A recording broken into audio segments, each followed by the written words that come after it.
Giordano Bruno. Sobre el infinito universo y los mundos. Diálogo 1.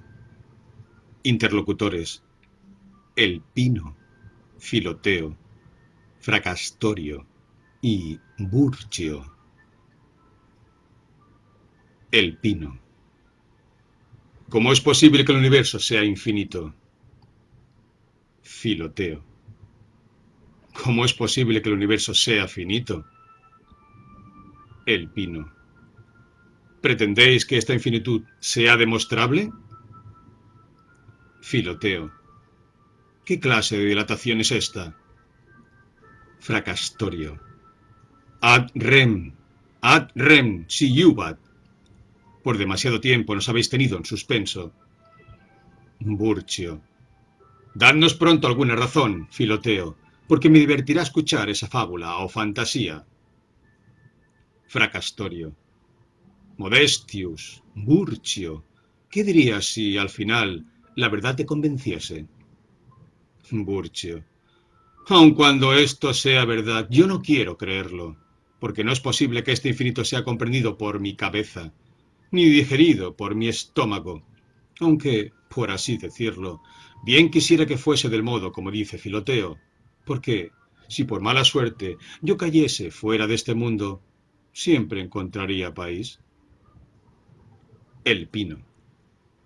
Ciertamente, Filoteo, si queremos hacer juez al sentido, o bien darle aquella primacía que le corresponde, ya que toda noción tiene en él su origen, encontraremos tal vez que no es fácil hallar medio de deducir lo que tú defiendes, sino más bien lo contrario. Ahora, si os place, comenzad a hacer que entienda. Filoteo. No hay sentido que vea el infinito. No hay sentido al que se exija esta conclusión, porque el infinito no puede ser objeto del sentido. Y por ello, quien pide conocerlo por vía del sentido es semejante a aquel que quisiese ver con los ojos la sustancia y la esencia. Y quien por ello negase la cosa, por no ser sensible o visible, vendría a negar su propia sustancia y ser. Por ende, debemos pedir, según modos, testimonio del sentido. No le concedemos un puesto más que las cosas sensibles, y aun así, no sin recelo, si es que no entra en el juicio unido a la razón. Al entendimiento le corresponde juzgar y dar razón de las cosas ausentes o alejadas por distancia de tiempo o de lugar. Y en esto no tenemos testimonio suficiente del sentido, porque no tiene poder de contradecirnos, y además hace evidente y manifiesta su impotencia e insuficiencia por la apariencia de finitud que limita su horizonte, siendo tan inconstante las cosas que presenta. Ahora bien, como por experiencia sabemos que nos engaña la superficie de este globo, debemos tenerlo como mucho más sospechoso, lo que nos hace comprender sobre el límite de la concavidad de las estrellas. El Pino. Decid entonces para qué nos sirven los sentidos. Filoteo. Para estimular a la razón solamente, para delatar, indicar y testificar en parte, no para testificar en todo, y aún menos para juzgar o para condenar, pues aun cuando fuesen perfectos, nunca estarán libres de alguna perturbación, de donde se sigue que la verdad está, como en un frágil principio, en una pequeña parte de los sentidos, pero no en los sentidos. El Pino. ¿Dónde está, pues, la verdad? Filoteo. En el objeto sensible está solamente como en un espejo, en la razón por modo de argumentación y discurso, en el entendimiento por modo de principio y conclusión, en la mente está en su propia y viva forma. El Pino. Ea pues, decid vuestras razones. Filoteo. Así lo haré. Si el mundo es finito y fuera del mundo no hay, os pregunto, ¿dónde está el mundo? ¿Dónde está el universo? Aristóteles responde, está en sí mismo. La convexidad del primer cielo es el lugar universal, y aquel, como primer continente, no está en ningún otro continente, porque el lugar no es sino la superficie y extremo del cuerpo continente.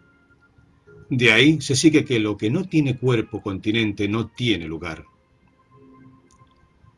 ¿Qué pretendéis entonces decir, Aristóteles, con esto? ¿El lugar está en sí mismo? ¿Qué me harás concluir con esa cosa exterior al mundo? Si dices que allí no hay nada, el cielo, el mundo no estarán, ciertamente, en parte alguna. Fracastorio. Nullibi ergo erit mundus, omne erit in nihilo. Por consiguiente, en ningún lugar estará el mundo, todo estará en la nada. Filoteo. El mundo será una cosa que no se encuentra en ninguna parte. Si afirmas, pues me parece seguro que tratas de decir algo para esquivar el vacío y la nada, que fuera del mundo hay un ser intelectual y divino, de suerte que Dios venga a ser el lugar de todas las cosas, tú mismo te verás en graves aprietos para hacerme entender cómo una cosa incorporal, inteligible y sin extensión puede ser el lugar de las cosas extensas. Y si dices que lo comprende como una forma y a la manera como el alma comprende el cuerpo, no respondes entonces a la pregunta sobre el exterior, ni a la pregunta sobre lo que se encuentra allende y fuera del universo. Y si quieres excusarte diciendo que donde no hay nada de nada, tampoco hay lugar, ni más allá ni exterior, no por eso me satisfarás, porque esas son palabras y excusas que no tienen cabida en el pensamiento, porque es realmente imposible, aun cuando tuviésemos otros sentidos y fantasías, que puedas hacerme afirmar, con intención de verdad, que existe tal superficie, tal margen, tal extremidad, fuera de la cual no habría cuerpo vacío. Incluso si pretendes que este Dios... Pero la divinidad no está para llenar el vacío y por consiguiente no existe, de ninguna manera, para delimitar el cuerpo. Porque todo lo que se dice que delimita o es forma exterior o es cuerpo continente. Y dígaselo de la manera que lo quieras decir, serás considerado difamador de la dignidad de la naturaleza divina y universal. Burchio. Ciertamente, creo que sería preciso decir a estos que si uno extendiese la mano más allá de aquella convexidad, no estaría en lugar alguno ni estaría en parte alguna, y por consiguiente no tendría existencia. Filoteo. Agrego a lo dicho que no hay ingenio que no considere esta opinión peripatética como una contradicción implícita. Aristóteles ha definido el lugar no como cuerpo continente ni como cierto tipo de espacio, sino como una superficie del cuerpo continente. Y después resulta que el primero, principal y máximo lugar es aquel al que menos y en absoluto le cuadra tal definición. Ese lugar es la superficie convexa del primer cielo, que es la superficie del cuerpo, y de un cuerpo tal que contiene solamente y no es contenido. Mas para hacer que esa superficie sea lugar, no se exige que lo sea del cuerpo contenido, sino de lo que sea del continente. Si es la superficie del cuerpo contenido su lugar sin inquilino, puesto que al cielo primero no le corresponde ser lugar, si no es por la superficie cóncava, que toca la superficie convexa del segundo. He ahí, pues, cómo esa definición es vana y confusa y se destruye a sí misma. A esa confusión se llega por presentar la inconveniencia de que fuera del cielo no hay nada. El pino. Dirán entonces los peripatéticos que el cielo primero es cuerpo continente por su superficie cóncava y no por la convexa, y que según aquella es lugar. Fracastorio. Y yo añado que entonces, ¿dónde se encontrará la superficie del cuerpo continente no siendo lugar? Filoteo.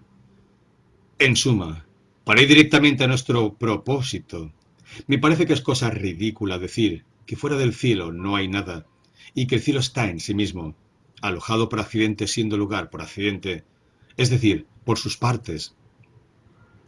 Y entiéndase lo que se quiera por accidente, No podrá Aristóteles esquivar hacer de uno dos, porque siempre son cosas diferentes lo que es continente y lo que es contenido. Y de tal manera diferentes que, según él mismo, el continente es inmóvil y el contenido es móvil.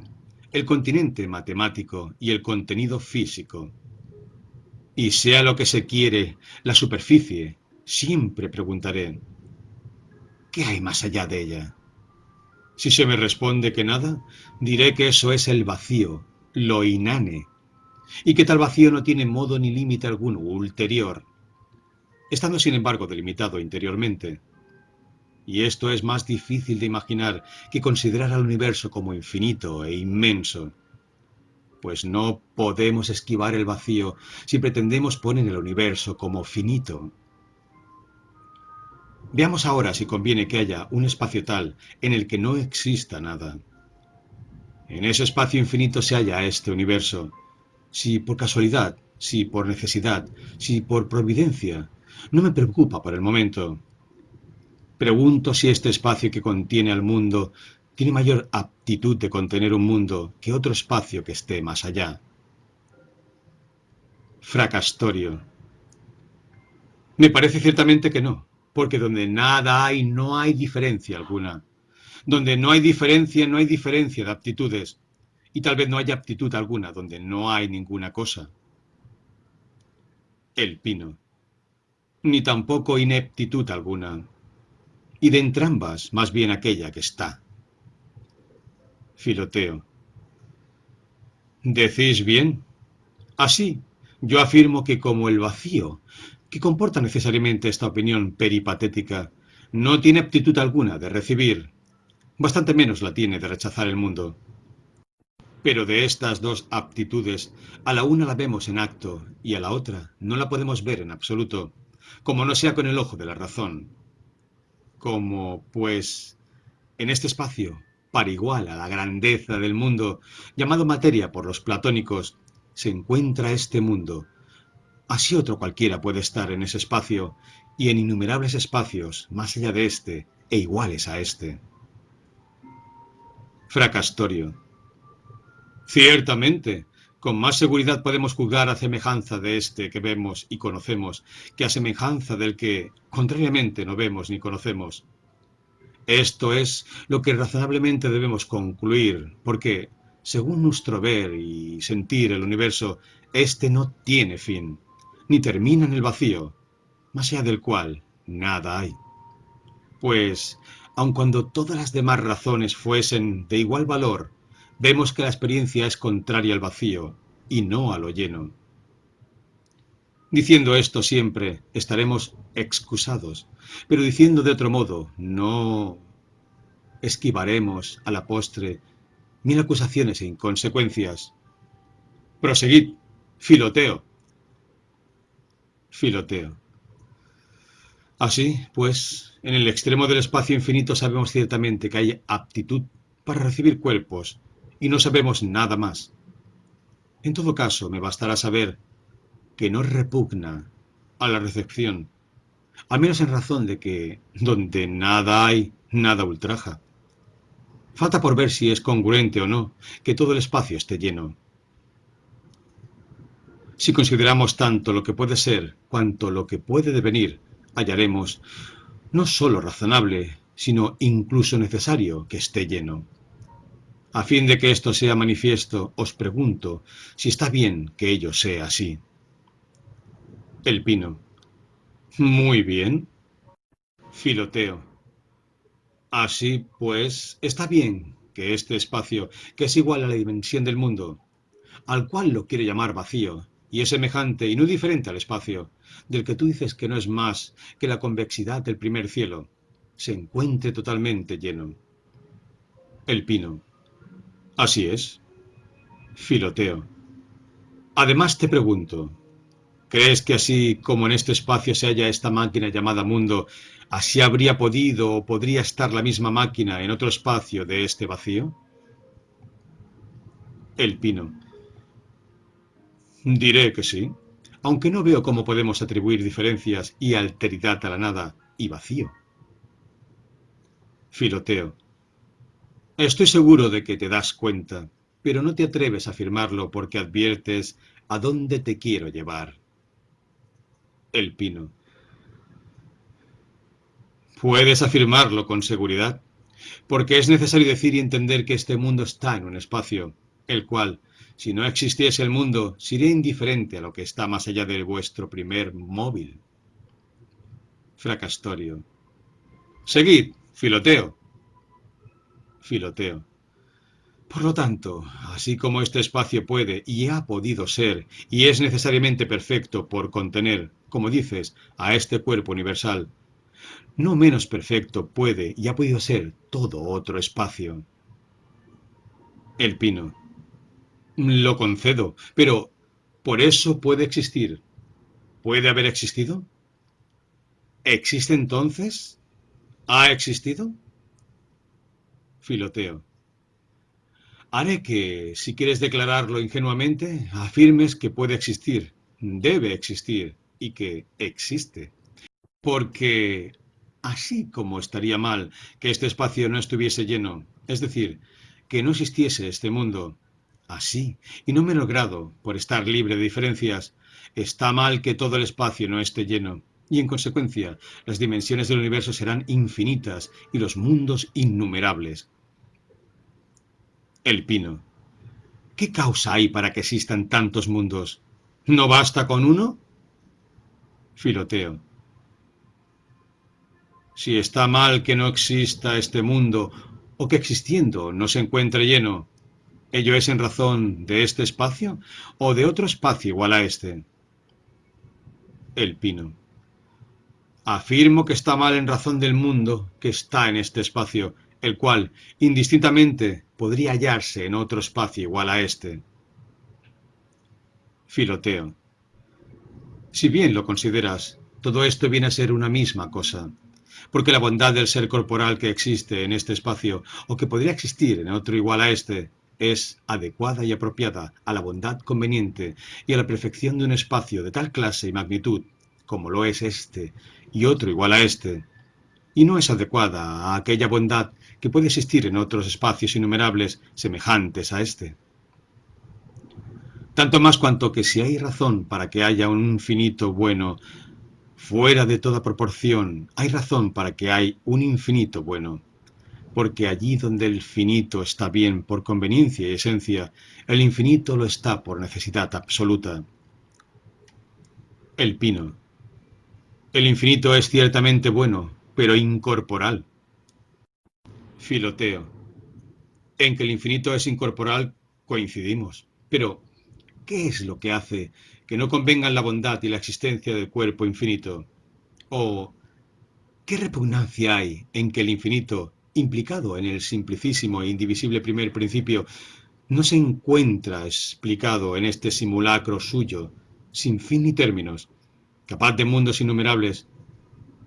¿Qué repugnancia hay en que venga explicado en márgenes tan augustos, de suerte que parecería más bien vituperio dejar de pensar que este cuerpo, que a nosotros nos parece vasto y grandísimo, a los ojos de la divinidad no es más que un punto y aún una mónada?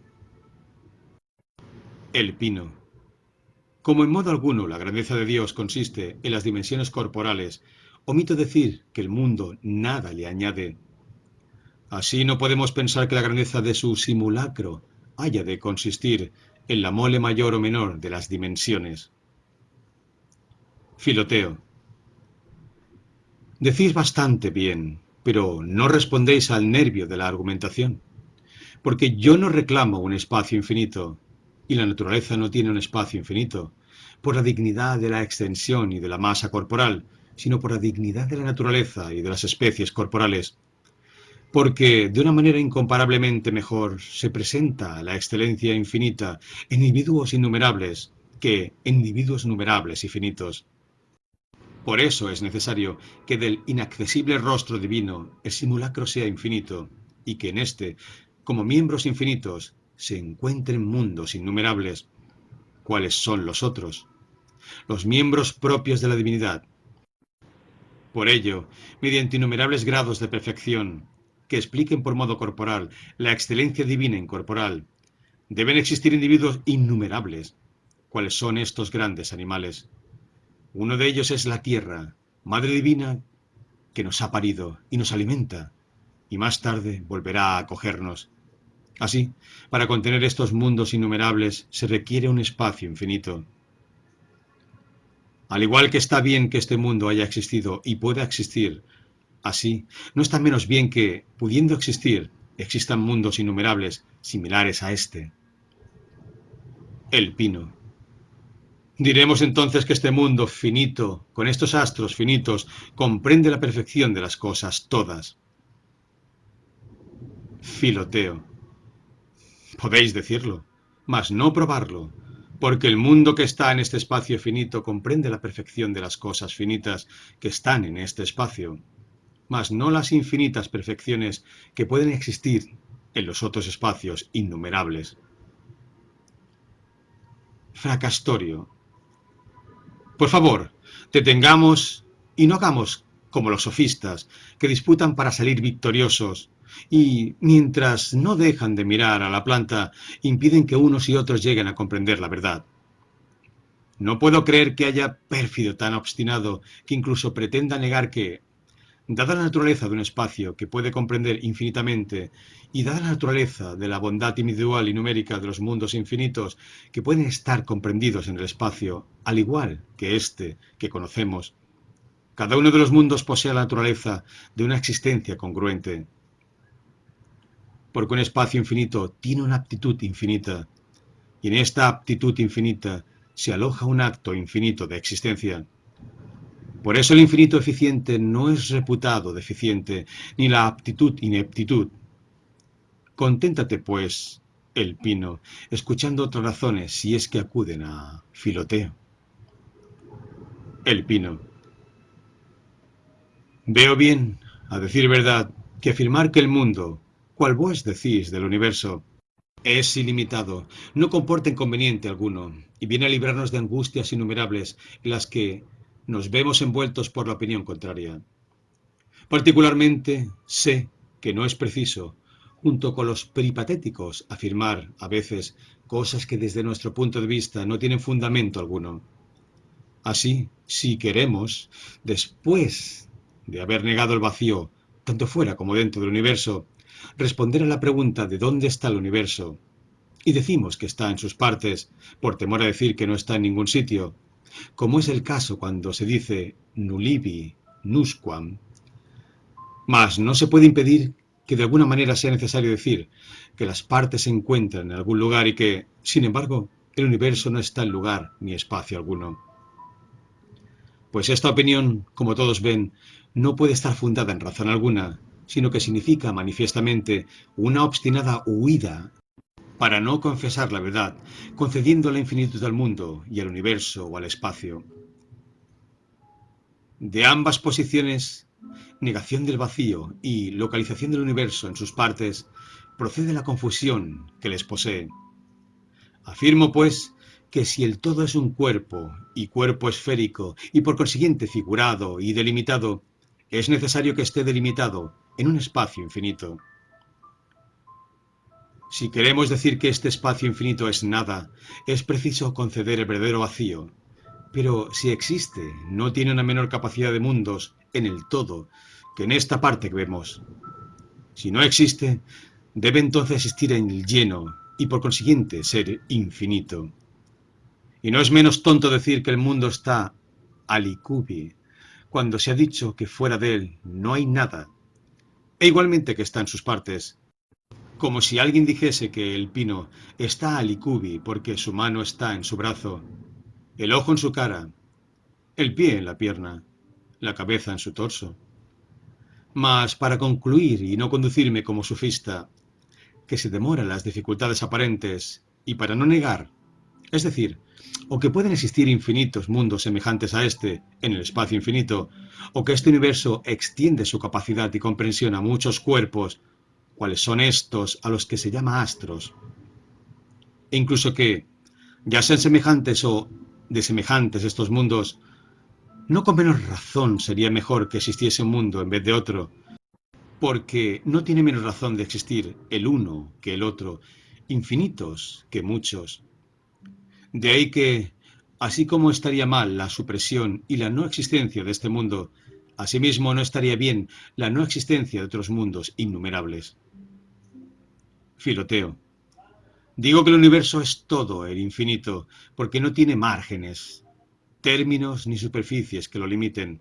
Afirmo que el universo no es totalmente infinito, porque todas las partes que podemos considerar en él son finitas, y cada uno de los mundos innumerables que contiene es finito. Afirmo que Dios es todo él infinito, porque rebasa todo término y todos sus atributos son uno e infinito. Y afirmo que Dios es totalmente infinito, porque Él está en todo el mundo y está infinita totalmente en cada una de sus partes. Al contrario de la infinitud del universo, que está totalmente en el todo y no en las partes, si es que refiriéndose al infinito pueden ser llamadas partes que podemos comprender en él. El pino. Ahora bien, vos que tenéis principios propios con los que afirmáis la unidad, es decir, que la potencia divina es infinita, intensiva y extensivamente, y que el acto no es distinto de la potencia y que, por ello, el universo es infinito y los mundos innumerables, al igual que no negáis lo contrario, el hecho de que en realidad cada uno de los astros u orbes, como te gusta decir, es movido en el tiempo y no en el instante eterno. Mostrad con qué términos y resoluciones salvaréis vuestras opiniones y eliminaréis las opuestas, por las cuales juzgan y concluyen lo contrario de lo que vos juzgáis. Filoteo. Para resolver lo que indicáis, debéis primero advertir que siendo el universo infinito e inmóvil, no es preciso que busquemos su motor. Segundo, que siendo infinitos los mundos contenidos en él, así las tierras, las estrellas y otras especies de cuerpos llamados astros, todos ellos se mueven por un principio interior, y que es su propia alma, como lo hemos probado en otro sitio, de ahí que sea en vano andar buscando su motor extrínseco. En tercer lugar, que estos cuerpos mundiales se mueven en la región etérea y no están más fijos ni clavados en cuerpo alguno de lo que lo está la Tierra, que es uno de esos cuerpos. Por ello podemos probar de este modo que, por el interior animal in situ, circunda el propio centro y el Sol de varias maneras. Provistos con tales advertencias y siguiendo nuestros principios, no nos vemos forzados a demostrar que haya movimiento activo ni pasivo de virtud infinita intensivamente, porque aunque el móvil y el motor son infinitos, el alma moviente y el cuerpo movido coinciden en un sujeto finito. En cada uno, digo, de estos astros mundiales, de tal suerte que el primer principio no es lo que mueve, sino lo que, quieto e inmóvil, da el poder de moverse a mundos infinitos e innumerables, animales estos grandes y pequeños, puestos en la vasta región del universo. Cada uno de ellos, según las condiciones de su virtud propia, tiene la razón de la movilidad, la motilidad y otros accidentes.